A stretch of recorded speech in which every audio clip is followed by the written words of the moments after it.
လုံးပဲမင်္ဂလာပါဒီနေ့ကတော့ကျွန်တော်တို့ဝိပဿနာကိုချင်းဘောတော့အစနေပြီးတော့စကလေးကချီးမွမ်းခြင်းစကလေးကကျွန်တော်တွေ့တာဘာမြောက်စရာဖြစ်တယ်ဘုရားကိုပဲမျက်မှောက်ပြုပြီးတော့မှနော်တလုံးတော်ဝါဒီကိုယ်ွယ်နေကြတာမြင်ရတဲ့အတွက်ကျွန်တော်အယံဝတ်တာဒါကြောင့်ကျွန်တော်တို့အတက်တာပဲမှာပေါ့နော်ကျွန်တော်ဒီနေ့ဒီကောင်မောင်မတွေကိုအထူးဝေငှခြင်းတဲ့အရာကတော့အောင်မြင်တော်သူဆိုတဲ့ခေါင်းစဉ်လေးနဲ့ကျွန်တော်ဝေငှခြင်းဘာဖြစ်လို့ဒီခေါင်းစဉ်ကိုကျွန်တော်ရွေးချယ်ရတာလဲဆိုလို့ရှိရင်လောကထဲမှာကျွန်တော်တို့အခက်အခဲတွေပြဿနာတွေဒုက္ခတွေမုန်တိုင်းတွေငလျင်တွေနော်ရောဂါတွေပူလိုက်အေးလိုက်နဲ့ဘာကြီးကဖောက်ပြန်ဖြစ်ခြင်းတွေအဲ့ဒီအရာကဘာလို့ခေါ်လဲဆိုရင်လောကဓာတ်ကိုခေါ်လောကဓာတ်ရဲ့အတိတ်တွေကလောကကပေးတဲ့ဓာတ်အဲ့ဒါကိုလောကဓာတ်လို့ခေါ်လောကကြီးကပျက်စီးဖို့ပြီလူတွေကလည်းဖောက်ပြန်ဖို့ပြီလူတွေအမျိုးမျိုးဖောက်ပြန်ပြီးတော့ပျက်စီးနေတဲ့အတွက်ဒီလောကဓာတ်ဆိုတော့လောကကြီးကပေးတဲ့ဓာတ်ကိုအတူတူအားလုံးခံရတာဖြစ်တယ်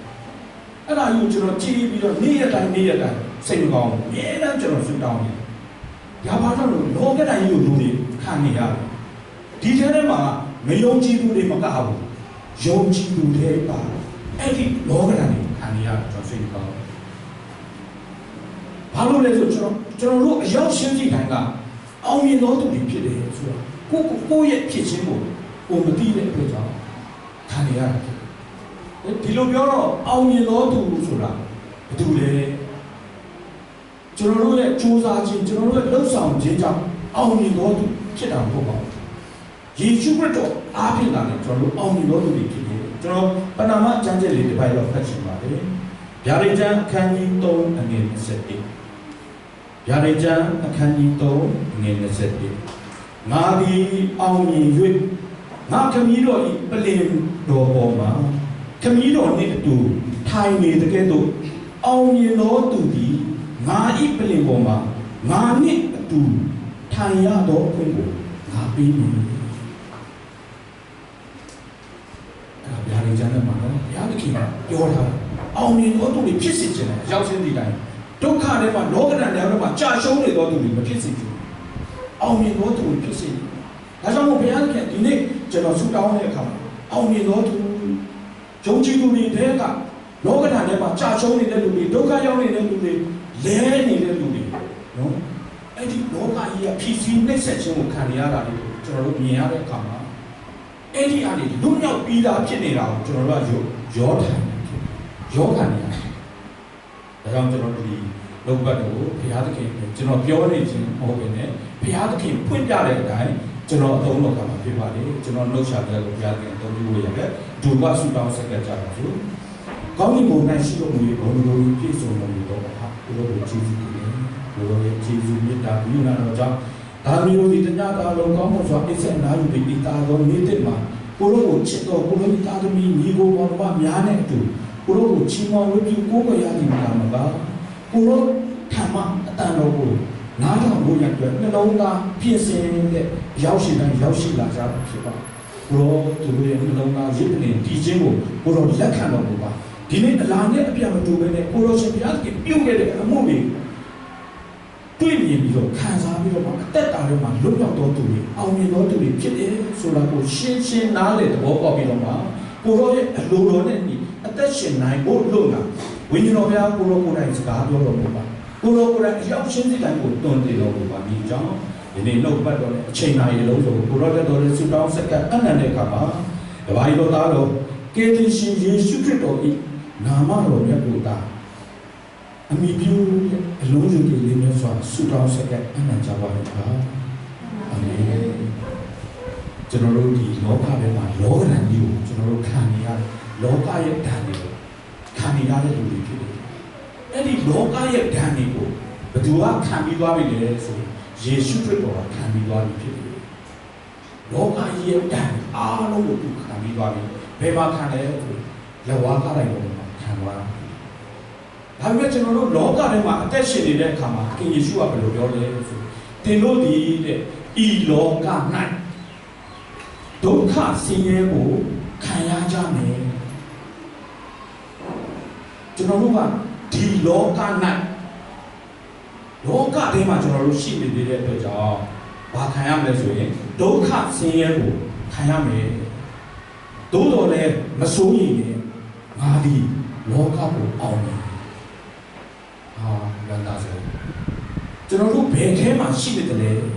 ကျွန်တော်တို့အသက်တာကိုပြင်ဆင်ဖို့ရန်ဖြစ်တယ်ကျွန်တော်တို့ကလောကထဲမှာရှိနေရင်တော့ဘာခံရမလဲဆိုရင်ဒုက္ခဆင်းရဲခံကျွန်တော်တို့ကလောကထဲမှာမရှိဘဲနဲ့ဘယ်သူအထဲမှာရှိနေရင်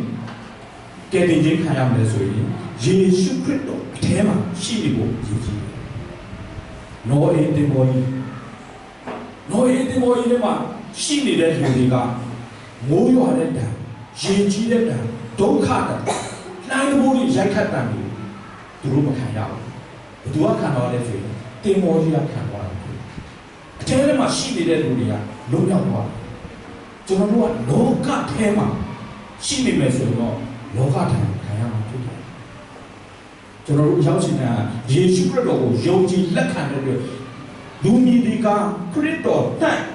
ဆိုတာအထဲထဲမှာခရစ်တော်၌ရှိရင်အသက်ပြုပြင်သောတတ္တဝါဖြစ်၍ဟောင်းသောအရာတို့ဒီပြောင်းလဲ၍ခတ်သိမ်းသောအရာတို့ဒီအသက်ဖြစ်ကြပြီကျွန်တော်တို့ရောက်ရှိတဲ့လူသစ်ဖြစ်ယေရှုခရစ်တော်အဖြစ်အောင်မြင်တော်သူတွေဖြစ်ယေရှုခရစ်တော်ကအသက်ပြုပြင်ပေးတာဖြစ်ဒါကိုရှင်ဘောလူကလည်းဘောပေါက်တဲ့ခါမှာငါဒီခရစ်တော်အဖြစ်ခတ်သိမ်းသောအမှုတို့ကိုတတ်ဆွမ်းနိုင်တယ်ခရစ်တော်အဖြစ်မတတ်နိုင်ကျွန်တော်တို့အဖြစ်မတတ်နိုင်အဲ့တော့ကျွန်တော်တို့ကဘယ်ထဲမှာရှိနေဖို့လိုလဲဆိုရင်ခရစ်တော်အထဲမှာရှိနေမှာအစဉ်ပြေမှာဖြစ်ခရစ်တော်ကအဲ့ဒီလောကဓာတ်တွေကိုပုံခံပြီးသွားသူ့အထဲမှာတင်တို့ဒီငါ၌ရှိ၍ငါစကားဒီတင်တို့၌ရှိတယ်တင်တို့ဒီတောင်းချင်တဲ့ပြကိုတောင်း၍ရကြလိမ့်မယ်ကျွန်တော်ဒုက္ခရောက်ရင်အော်ဟစ်တယ်အော်ဟစ်တာဆူတောင်းတာအဲ့လိုဆူတောင်းရင်တောင်းတဲ့အတိုင်းရမယ်ခရီးပေးနော်တင်တို့ဒီငါ၌တည်၍ငါစကားဒီတင်တို့၌တည်တယ်နော်ဖခင်သခင်ရဲ့စကားကျွန်တော်တို့တည်ဖို့ကျွန်တော်ယုံကြည်ဖို့လို့ဖခင်ရဲ့စကားကိုကျွန်တော်ယုံကြည်ဖို့လို့ဒါကြောင့်ကျွန်တော်တို့ကဘယ်ထဲမှာရှိနေတယ်လဲဒါကြောင့်နော်ရောမထဲမှာရောမ7နှစ်မှာဘယ်လိုပြောလဲဆိုလို့ရှိရင်နော်ရောမ7နှစ်မှာတင်တို့ဒီလောကီပုံသဏ္ဍာန်ကိုမဆောင်ကြနဲ့လောကီပုံသဏ္ဍာန်ကိုမဆောင်ကြနဲ့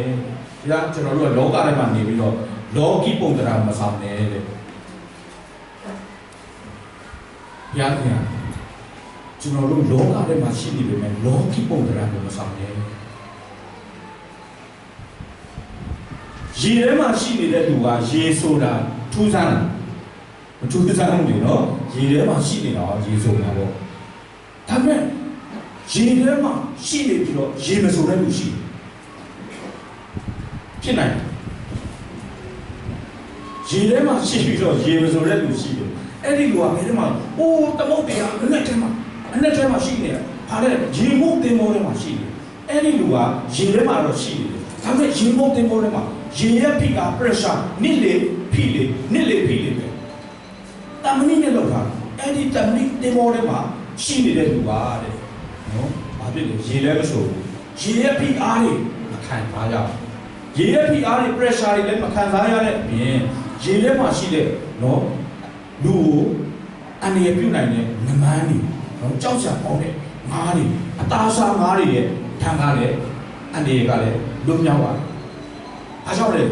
ရေထဲမှာလည်းရှိနေတာမှန်တယ်ဒါပေမဲ့ရေမုတ်တင်မောထဲမှာရှိနေတဲ့အတွက်ကြောင့်အဲ့ဒီရေမုတ်တင်မောကကားဝယ်ထားလိုက်အဲ့ဒီငမန်းလာကြိုက်ရင်တမ်မီနဲ့လှုပ်ထားတဲ့ရေမုတ်တင်မောသူသွားတွေကျိုးပေါ်မှာပေါ့နော်သူချင်းကိုဖယ်လို့လာလို့ရအောင်ဟုတ်တယ်မလားအဲ့ဒီလိုမျိုးပဲကျွန်တော်တို့ကခရစ်တော်အထဲမှာရှိနေဖို့လိုတယ်အဲ့ဒီလိုခရစ်တော်အထဲမှာရှိနေတဲ့သူကလည်းအောင်မြင်တော်သူဖြစ်တယ်ဒါဆိုရင်ကျွန်တော်တို့ခရစ်တော်အထဲမှာရှိနေဖို့ရတဲ့ဘယ်လိုလုပ်မလဲဟာငါအောင်မြင်တော်သူဖြစ်တယ်ငါကကျွယ်ဝတော်သူဖြစ်တယ်ငါကကျမ်းမာတော်သူဖြစ်တယ်ငါကချမ်းသာတော်သူဖြစ်တယ်ဆိုပြီးမှဝေခံကြွေးကြော်ခိုင်းတာလေတကယ်တော့မှန်လားဆိုတော့မမှန်ဘူးမှားလားဆိုလည်းမမှားဘူးတကယ်တော့အဲ့ဒီအရာတွေက နော်ကျွေးကြော်တာနဲ့ရတာပေါ့ကျွန်တော်တို့ဘက်ကမလုပ်ရမလဲဆိုလို့ရှိရင်နော်ကျွန်တော်တို့ကအဲ့ဒီနော်ဖရားရဲ့စကားတွေကဇာတိပရိလူဟောင်းဖြစ်တဲ့အရာတွေကျွန်တော်တို့ခန္ဓာကိုယ်တွေကလူဟောင်းအရာတွေဆွဲထုတ်လို့ပြောချင်လူဟောင်းအရာတွေကိုမဆွဲထုတ်ဘဲနဲ့လူသစ်အနေနဲ့ကျွန်တော်တို့လူဟောင်းကိုညှင်းပယ်ပြီးမှလူသစ်ဆိုတာဒါကြောင့်မို့ယေရှုကငါနာစီကတ်လို့တော့ကိုညှင်းပယ်ရဒါကြောင့်မို့လူကကျွန်တော်တို့လောကမှာအသက်ရှင်နေတဲ့အခါမှာဘုရားခင်ထားထားတဲ့လမ်းရှိတယ်ရွေးချယ်ခိုင်းတာကိုဘဟုပြုပြီးတော့အသက်ရှင်နေမလားဒါမှမဟုတ်ဖယားကိုဘဟုပြုပြီးတော့အသက်ရှင်နေမလားငါတခုချားပါလေရွေးချယ်ခိုင်းတာကျွန်တော်ကိုဘဟုပြုပြီးအသက်ရှင်နေကြတဲ့လူတွေများတယ်ခရိယန်တွေထဲမှာနော်ယုံကြည်သူတွေထဲမှာ90%ရာခိုင်နှုန်းကကိုဘဟုပြုပြီးအသက်ရှင်နေကြတယ်ပြဿနာအခက်အခဲဖြစ်လိုက်ငါဘယ်လိုလုပ်ရမလဲငါဘယ်လိုဘယ်ကိုသွားမလဲငါဘယ်လိုရင်ဆိုင်ငါဘယ်လိုဖြေရှင်းရမလဲငါဘာလုပ်ရမလဲဆိုတဲ့အရာနဲ့သွားနော်ကိုဘဟုပြုပြီးတော့သွားအဲ့လိုကိုဘဟုပြုပြီးသွားတဲ့အခါမှာသွားလေလုပ်လေနစ်လေလုပ်လေရှုပ်လေဖြစ်သွားဘာကြောင့်လဲဆိုကျွန်တော်တို့မဖြေရှင်းတတ်ဘူးအဖြေမရှိဘူးလူတိုင်းမှာပြဿနာရှိတယ်အဖြေကဘုရားရှိပါလို့ရှိအဲ့တော့ဘုရားကသူ့ရှိကိုလာဖို့အများနဲ့ဖိတ်ခေါ်ယေရှုခရစ်တော်ဒါမဲ့ကျွန်တော်တို့ကယေရှုခရစ်တော်နဲ့နော်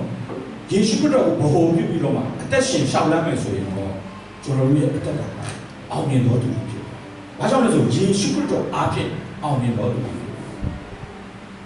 ။လောကထဲ၌မရှိတော့ဘဲနဲ့ခရစ်တော်အထဲ၌ရှိသွားတော်သူဖြစ်တယ်။တင်တို့ဒီငါ၌မတည်ရင်ကိုယ်လိုလည်းအတိမတည်နိုင်ကြ။ကျွန်တော်တို့ကကိုယ်ဟာနဲ့ကိုယ်ကြိုးစားလို့ကတော့ဘာမှမဖြစ်လာဘူးပေါ့နော်။ခရစ်တော်၌တည်မှလာတည်လာပါအကြောင်းကျွန်တော်တို့ရဲ့အတက်ကရွေးချယ်ဖို့ရနန္ဒရှိတယ်။ကိုဗဟိုပြုပြီးအသက်ချက်ကကိုပဲဗဟိုပြုပြီးတော့လှုပ်ဆောင်နေတာငါအတွက်ငါမိသားစုအတွက်ငါတာသမီအတွက်ငါတို့အမျိုးအတွက်ငါလူမျိုးအတွက်ဆိုပြီးမှကျွန်တော်တို့အသက်ရှင်နေတွေကတော့ရှုံးနေတော့သူဖြစ်နေတော့အဲ့ဒီအရာကိုကျွန်တော်တို့ပထမဦးဆုံးမြင်ပဲလို့ရတယ်။ဘုရားဘာပဲလုပ်လူကြီးအမှုကိုဆောင်ရွက်တကယ်တော့မဟုတ်ပဲနဲ့သခင်ဘုရားကြီးအမှုကိုဆောင်ရွက်တကယ်တော့ဆောင်ရွက်ကြပါလို့ကျမ်းစာပြောထားတယ်ကျွန်တော်ဘာပဲလုပ်မိုက်ကောက်တာပဲဖြစ်ဖြစ်တပြည့်စီလဲတာပဲဖြစ်ဖြစ်ထမင်းဆက်တာပဲဖြစ်ဖြစ်အင်းဆက်တာပဲပုံစီတာပဲဖြစ်ဖြစ်ဘုရားသခင်အဖို့လို့ကျွန်တော်တို့လုံးမယ်ဆိုလို့ရှိရင်အဲ့ဒီလူကအောင်မြင်တော့ခရစ်တော်နိုင်ကြည်လိုက်တာအဟိုပြုပြီးသွားလိုက်တာဖြစ်တယ်ဒါကြောင့်ကျွန်တော်တို့ဒီလိုမျိုးဖြစ်ရခြင်းကကဘာဦးလေးရဖြစ်ကဘာဦးလူသားတို့ဖြစ်တဲ့အခါမှာဘုရားသခင်ကအေလင်ဥယျာဉ်နဲ့အပင်ရှိတယ်တပင်ကပါလဲဆိုအသက်ပဲဥယျာဉ်လေတိုင်းအသက်ပဲရှိတယ်ကောင်းမကောင်းတိကျွမ်းရာအပင်လည်းရှိတယ်အပင်မျိုးထားတာတစ်ခုကတော့အသက်ပဲတစ်ခုကတော့ကောင်းမကောင်းတိကျွမ်းရာအပင်အဲ့ဒီအသက်ပင်ကဘာကိုကိုစားပြုထားလဲဆိုဗျာဒိတ်ကျမ်းထဲမှာတော့ခရစ်တော်ကိုစားပြုတာခရစ်တော်ကိုခေါ်တာဒီဘက်ကကောင်းမကောင်းတိကျွမ်းရာဆိုတာကကိုပြုထားတယ်ဒါတော့ကျွန်တော်တို့ကိုဗဟိုပြုထားတဲ့လူကဘာတွေရှိလဲဆိုရင်ပထမဆုံးယုံကြည်ခြင်းမရှိကိုဗဟိုပြုတဲ့လူကကိုတော့ကာပြမယုံနော်ကိုတော့မယုံနိုင်ယုံကြည်ခြင်းမရှိဘူးပြီးရင်ပါရှိတယ်ကြောက်တယ်ကိုဗဟိုပြုတဲ့လူကကြောက်တယ်နောက်ကိုဗဟိုပြုတဲ့လူကတတ်မှတ်တဲ့လိုချင်တဲ့စိတ်ရှိလိုချင်တတ်မှတ်လို့လည်းကဘာပေါ်မှာကြည့်မြန်မာနိုင်ငံမှာပဲကြည့်လိုချင်တတ်မှတ်ပြီးအာဏာတွေလောဘတွေတတ်မှတ်ပြီးတော့မှဖြစ်နေကြတဲ့တိုက်ပွဲတွေများကြီးလောဘတွေတက်ပြီးတော့ရှိတာကိုမလို့ရှိတာကိုမတင်းနေနိုင်ဘူးလိုချင်တဲ့စိတ်တွေ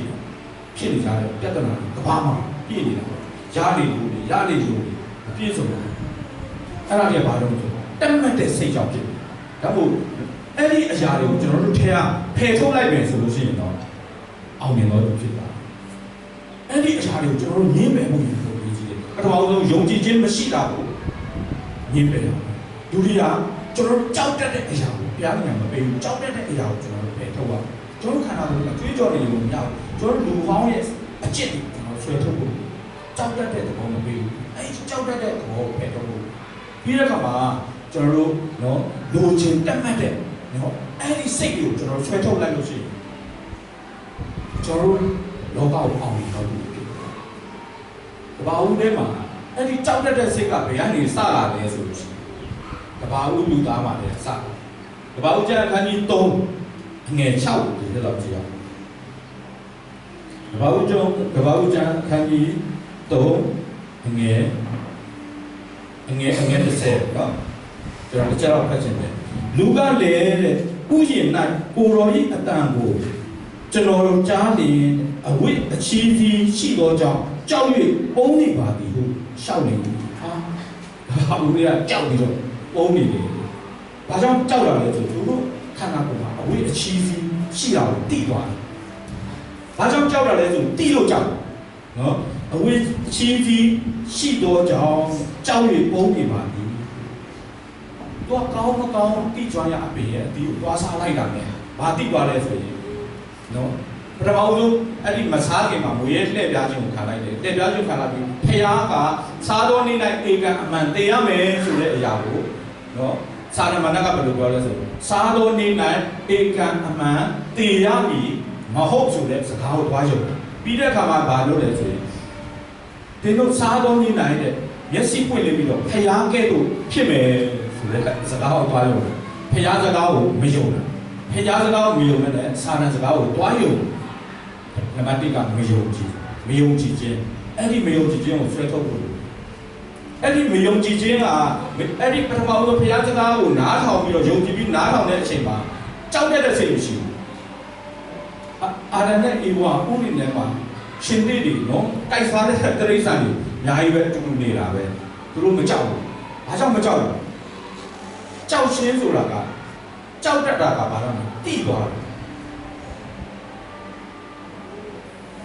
တိသွားတယ်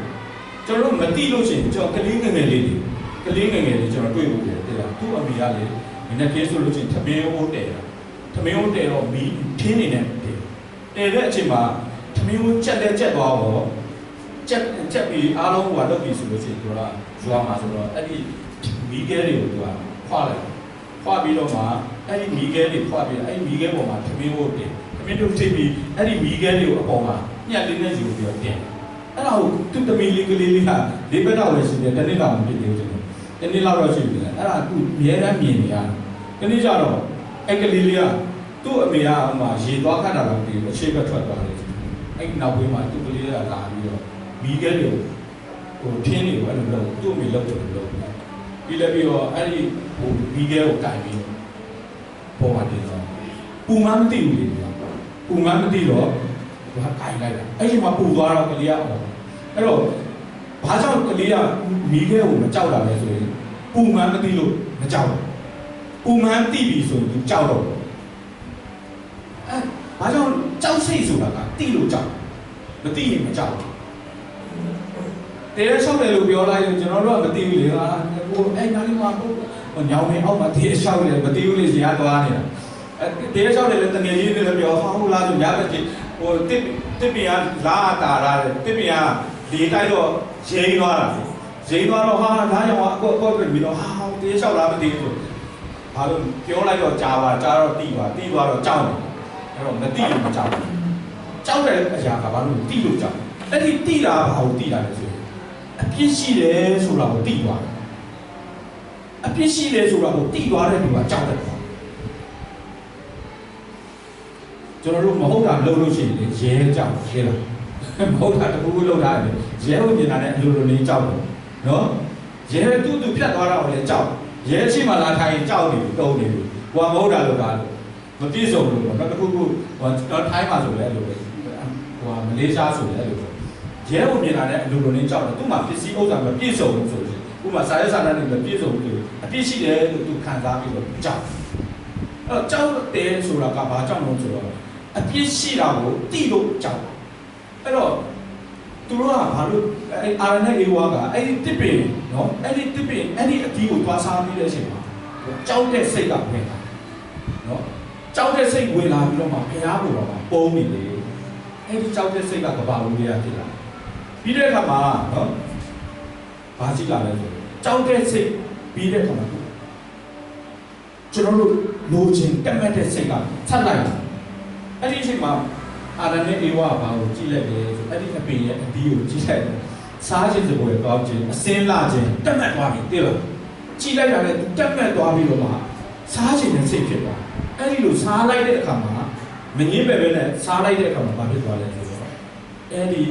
နော်သူ့ရဲ့စာနာကိုဖြည့်ဆည်းလိုက်တာသူ့ရဲ့လိုချင်တဲ့အရာကိုဖြည့်ဆည်းလိုက်တဲ့အခါမှာနောက်ဆုံးမှဘာဖြစ်အဖြစ်သွားဖြစ်သွားတဲ့အခါမှာဘုရားနဲ့မရင်ဆိုင်နိုင်လို့ဒါကြောင့်မို့ကျွန်တော်တို့၃ချက်မယုံကြည်ခြင်းကိုကျွန်တော်တို့ဖယ်ထုတ်နိုင်မယ်ပြီးရင်ကြောက်တဲ့စိတ်ကိုကျွန်တော်တို့ဖယ်ထုတ်နိုင်မယ်ပြီးတဲ့အခါမှာနော်ဒီ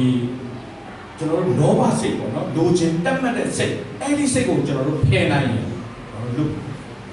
အောင်ပါပြီအဲ့ဒီလိုမျိုးအောင်တဲ့လူကဘုရားသခင်နဲ့အတူနော်ဘုရားသခင်နဲ့အတူတခင်ခရစ်တော်နဲ့အတူဘုရားသခင်ရဲ့စပွဲမှာခံရတော့ပြန်ပြီးရာဇကျမ်းထဲမှာနော်ခုနကဖတ်တော့ပမာဏကျမ်းထဲမှာဒါကြောင့်ကျွန်တော်တို့ရဲ့အဓိကလောကကိုအောင်နိုင်ခြင်းရဲ့အဓိကအချက်ကဘာလဲဆိုလို့ရှိရင်ခရစ်တော်၌တည်ဖို့လိုတယ်ခရစ်တော်အထဲမှာကျွန်တော်တို့ကခရစ်တော်အထဲမှာရှိတယ်လို့ကျွန်တော်တို့အထဲမှာခရစ်တော်ရှိတယ်ဆိုတော့ကျွန်တော်အမြဲတမ်းတည်နေဖို့အဲ့ဒီတည်ခြင်းအပြင်တာလေကျွန်တော်ဘာပဲလုပ်လို့ရဲတင်သွားတယ်နော်ကြောက်တဲ့စိတ်ရှိကျွန်တော်တို့ကမှာကောင်းကင်မြေကြီးဆက်ကြပါလားဖန်ဆင်းတဲ့ဖခင်ကကျွန်တော်တို့နဲ့အတူတူရှိနေဘာမှကြောက်တဲ့လည်းမရှိတော့ဘူးလိုချင်စရာလည်းမရှိတော့ဘူးဟာဟိုဥစ္စာလေးဒီဥစ္စာတိတိဖွားဖွားတွေဖြစ်သွားတယ်ဘာလို့ဆိုတော့ဟာကောင်းကင်မြေကြီးဆက်ကြပါလားပိုင်တဲ့ဖခင်ကျွန်တော်နဲ့အတူတူရှိနေတာဘာမှအားငယ်စရာလည်းမရှိဘူးစိတ်ပြက်စရာလည်းမရှိဘူးလူတယောက်ကပြည်တံပရမ ्या ကြီးနော်ဒီဘောင်းကြီးတယ်ပေါ့ဘောင်းကြီးတယ်ပေါ့နော်ဒီလားနေမမြင်နိုင်ဘူးဒီလားတော့ကပတ်ဂျားလေးနဲ့ထည့်တာပဲဒါပေမဲ့သူအိတ်ကထဲမှာကြည့်လိုက်တော့ပတ်စံဘာမှမရှိကော်ဖီတော့တစ်ခွက်တော့မှမတောက်နိုင်ဘူးကော်ဖီတောက်ဖို့တော့ပတ်စံမရှိ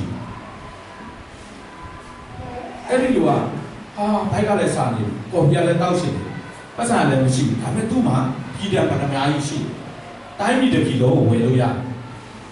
အဲ့ဒီလူရဲ့စိတ်ထဲမှာအားငယ်တဲ့စိတ်ရှိမှလားပြည်တံပရမ ्या ကြီးရှိတယ်နော်ကော်ဖီမိုးတော့မရှိဘူးကွာအားငယ်တဲ့စိတ်ရှိမှလားဘယ်ရှိမလဲသူ့မှာတနိုင်ငံလုံးတော့ဝယ်လို့ရတယ်ပရမ ्या ကြီးရှိနေတယ်ဘာမှအားငယ်တဲ့စိတ်ရှိမှာမဟုတ်သူကော်ဖီတစ်ခွက်မုတ်တစ်ချက်ကိုသူတက်မဲ့လိုချင်တဲ့စိတ်လည်းရှိမှာမဟုတ်အဲ့ဒါကိုဘယ်သူကနေပြီးတော့6လက်နေတယ်ဆိုစာရမဏက6လက်နေအဲ့ဒီတေခြင်းဆိုတဲ့တနက်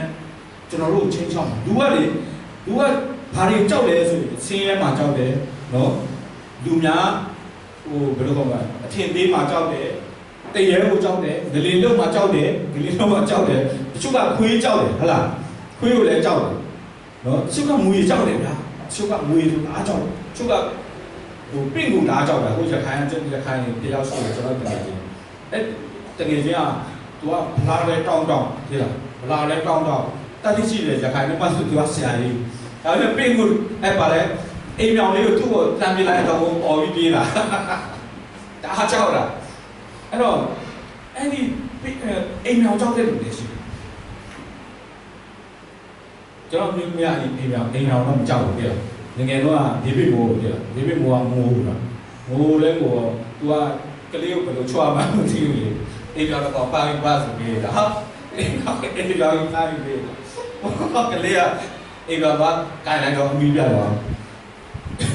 ဒီတော့တိုင်လိုက်တော့သူကမကြောက်ဘူးတိတ်ကူတော့မကြောက်အဲ့ပါလေအိမ်မြောင်တော့မကြောက်ပါကြောက်ရတော့ပြီအဲ့တော့ကျွန်တော်ပြောချင်တာပါလေဆိုလို့ရှိရင်နော်ကြောက်တဲ့လူတိုင်းကကြောက်တယ်ဘာကြောက်လဲနောက်ဆုံးအဲ့ဒီထဲမှာဘာလို့အကြောက်ဆုံးလဲဆိုရင်လူကတေးမောင်အကြောက်ဆုံးလဲအဲ့ဒီတေးမောင်ကိုကြောက်လို့လူတွေကစာတန်ကလည်းအဲ့ဒီကြောက်တဲ့အရာနဲ့ပဲသူကချုပ်ထားတယ်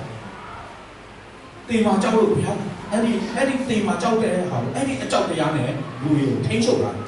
ကြည့်တော့ယေရှုခရစ်တော်ကအဲ့ဒီတေးမျိုးကိုလည်းအောင်သွားပြီနော်အိုးတေးမင်းတေးမလန်းတေးလက်နဲ့ဘယ်မှာရှိနေနော်တေးမျိုးလည်းနိုင်ပြီးသွားပြီဒါပေမဲ့နော်ခြာတန်ကအဲ့ဒီအရာကိုကြောက်တဲ့စိတ်နဲ့ထိန်းချုပ်လာတယ်နော်ပြီးရင်ကျွန်တော်တို့လောဘစိတ် နော်နော်တက်မှတ်တဲ့စိတ်တွေနဲ့ကျွန်တော်တို့ချုပ်တာမယုံကြည်အောင်လုပ်တာအဲ့တော့ယေရှုခရစ်တော်ကအဲ့ဒီအရာတွေအားလုံးကိုလုပ်ပေးပြီးသွားပြီဟေဘရဲအခန်းကြီး1အငယ်14နဲ့15ဟေဘရဲအခန်းကြီး1အငယ်14နဲ့15မှာဘယ်လိုပြောထားလဲဆိုလို့ရှိရင်ထိုသူငယ်တို့သည်အသွေးအသားနှင့်ဆက်ဆံကြသောကြောင့်ခရစ်တော်သည်အသေးခံတော်မူသောအဖြစ်တည်ခြင်းတရားကိုအစိုးရတော်သူဒီဟုသောမာန၏တကိုးကိုချိုးဖက်ဖြစ်စည်းခြင်းမှာ၎င်းတည်ပြီးကိုကြောက်၍တလုံးကြုံခံနေသောသူတို့ကိုကယ်လွတ်ခြင်းမှာ၎င်းထိုသူငယ်တို့၏နီးသူအသွေးအသားကိုဆောင်ရွက်ကြွလာဆောင်ယူတော်မူ၏နော်အဲ့တော့တည်ပြီးကိုကြောက်တဲ့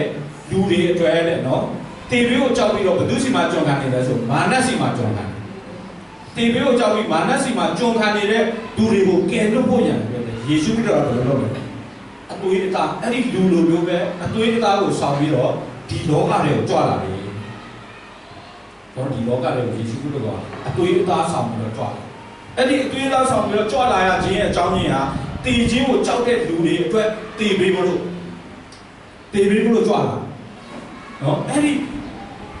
မာနရဲ့အဲ့ဒီလက်နဲ့ဖြစ်တဲ့တည်ခြင်းကိုအောင်သွားတယ်ဘသူအတွက်လဲဆိုရင်ကိုပြီးခဲ့တဲ့အပတ်ဆိုရင် Easter Sunday နော် Easter Sunday ရှင်မြန်ထမြောက်တဲ့နေ့တည်ခြင်းကိုမိတ်ဆွေမှာအောင်တယ်တည်ခြင်းရဲ့လက်နဲ့တွေမာနရဲ့လက်နဲ့တွေကိုချိုးလိုက်ဖျက်ဆီးလိုက်ရင်ကျွန်တော်တို့ရောက်ချင်းတည်တိုင်းကယေရှုခရစ်တော်အားဖြင့်တည်ခြင်းကိုလည်းကြောက်စရာလို့ကြောက်စရာမာနရဲ့လက်နဲ့တည်လို့တော့ကြောက်စရာ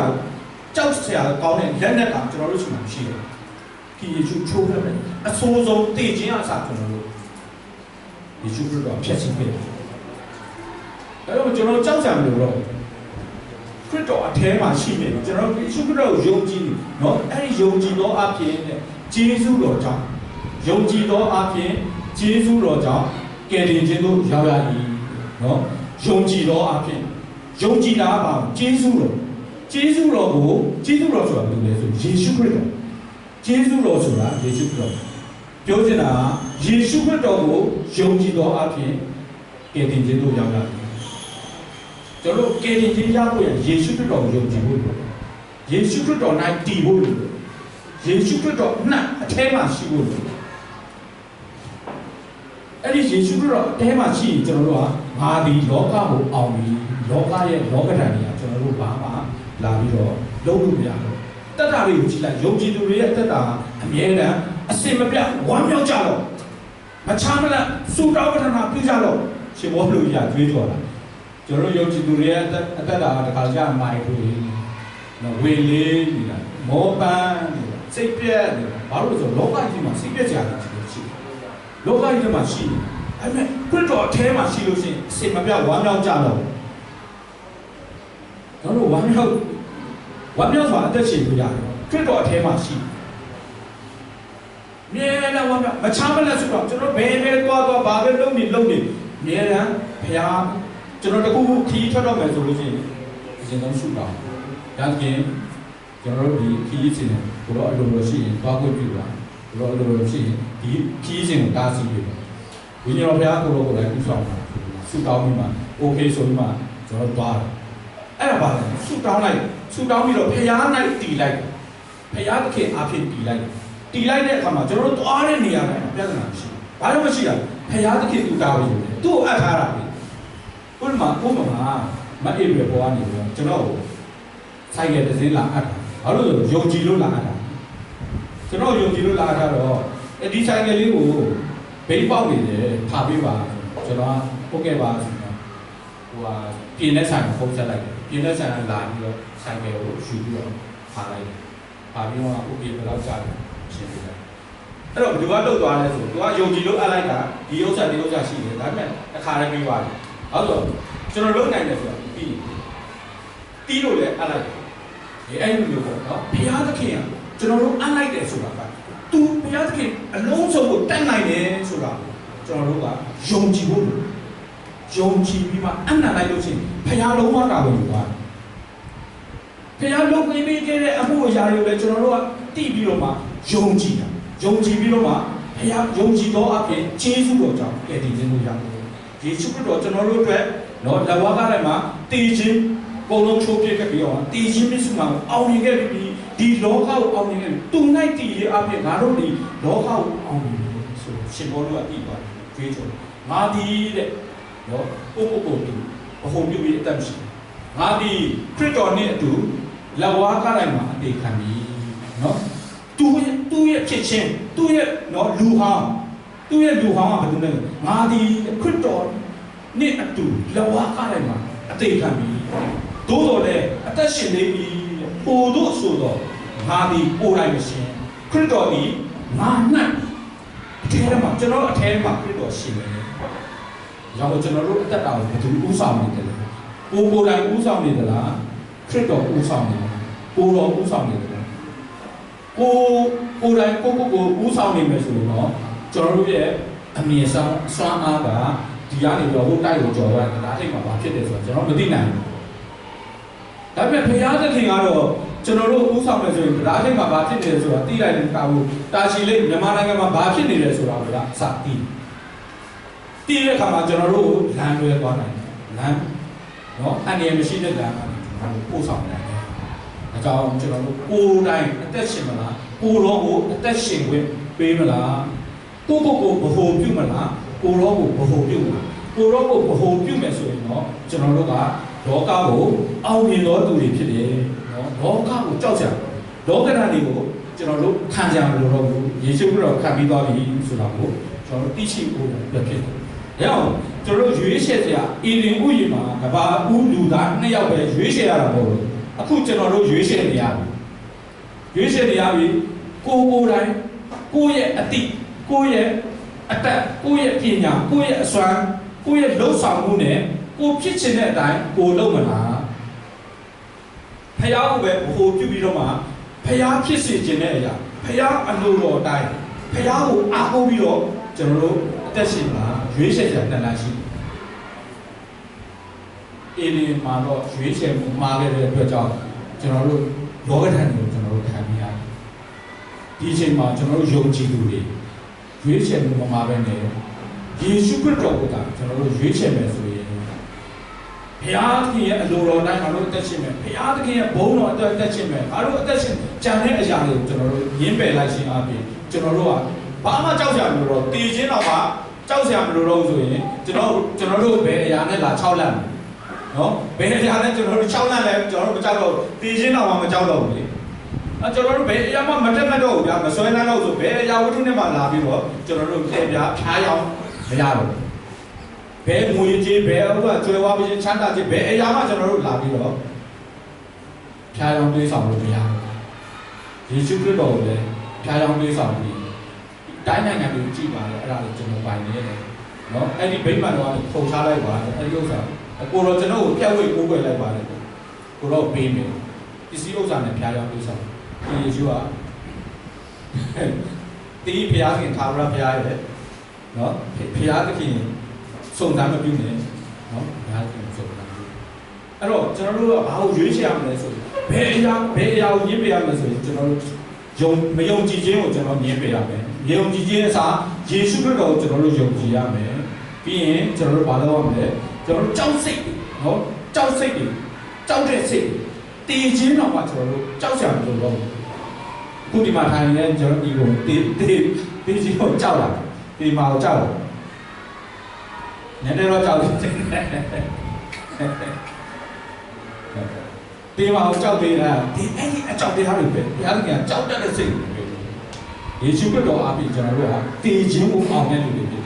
တည်လွန်တော်လဲရှင်လိမ့်မယ်ဆိုတဲ့ဘုရားသခင်ရဲ့စကားကိုကျွန်တော်ယုံကြည်ခြင်းနဲ့လိုက်ရှောက်လို့ရဖြစ်တယ်အဲ့ဒီလိုလူကလောကကိုအောင်တဲ့သူတွေဖြစ်တယ်ဒါကြောင့်မို့ကပ္ပဦးကျမ်းဒီကျွန်တော်နောက်ဆုံးတစ်ပိုက်ဖတ်ချင်ပါတယ်နောက်ဆုံးဗျာဒိတ်ကျမ်းပေါ့နော်ဗျာဒိတ်ကျမ်းအခန်းကြီး21ငယ်9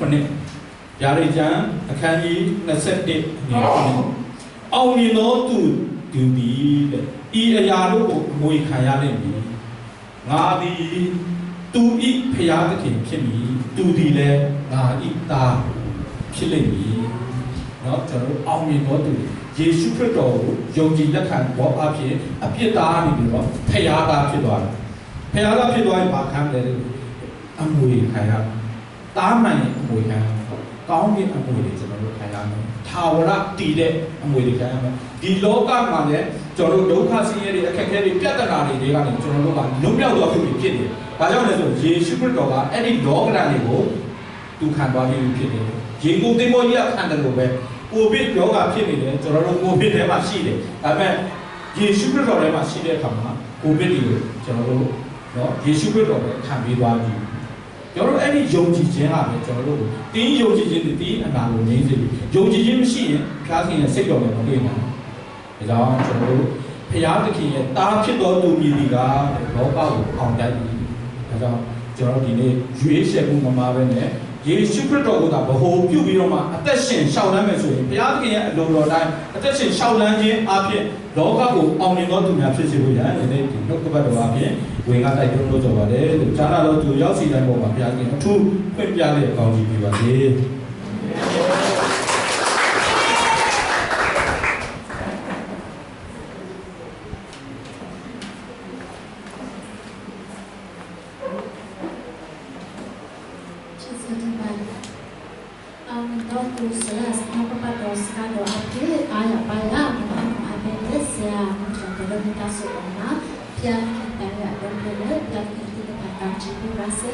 အခုချိန်မှာကျမတို့ယူဆောင်လာတဲ့နိုင်ငံတော်အတွက်အလို့တော်ကိုထည့်ဝင်တဲ့အချိန်ဖြစ်ပါတယ်။ထည့်ဝင်တဲ့အချိန်မှာဒီချိန်အပြင်ပေါ်တော့ချိန်မှာပြပွင့်လာတဲ့တမင်နဲ့ထားကိုရှင်းလာမှာဖြစ်ပေါ်ချပါတယ်။ဒါဆက်လက်တဲ့အလို့တော်ကိုအလို့တော်ဝင်အဆဆာနာကိုစတန်စကပ်ပေးပေါ်လာတဲ့ဆက်မတလည်းပေါ်လို့ရှင်းလာမှာဖြစ်ပေါ်ချပါတယ်။